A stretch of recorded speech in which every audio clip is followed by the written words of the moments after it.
Hello, my name is Mitchell Hunt, and this is my philosophy of education. Education is the most important part of our society. It is the main factor in making life fair for all people.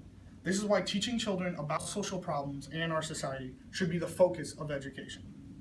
We need to teach about the maths and sciences because they are an important part of our curriculum, but they can take a backseat to major issues in our education system and our society. Another way of education is teaching off the great books of the literature, which is important because we need to understand how the past worked and how people viewed education and other stuff in the past. But can take a back seat to learning about how we view stuff now and will be in the future, because that will influence our future generations more. We need to spread culture tolerance by showing all histories and cultures are important, not just the main ones that we see in our society today. This way we can show to all races and genders that they are also important.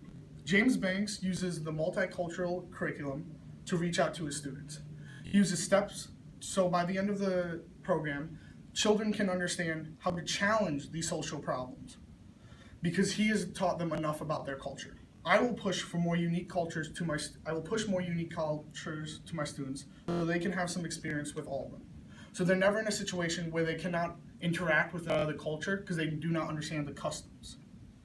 This will close the gap between the races and cultures in our country and the world. The other main thing I'll be using in my classroom are hands-on lessons.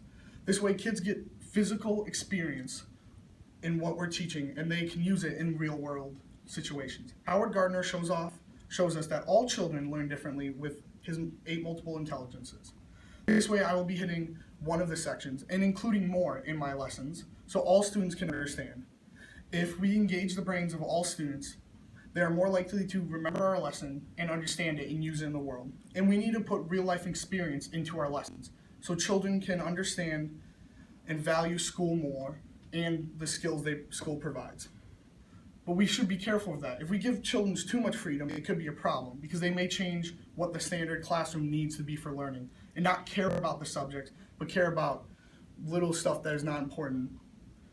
But we do need to give them the choice to grow because this helps grow the children's prefrontal cortex, which is decision making, which is very important for all our lives. In conclusion, we need to push more social problems and hands-on lessons, but keep the fundamental of teaching. So children can get ready for real life problems with real life experience, but still have everything else the previous generations had. Thank you.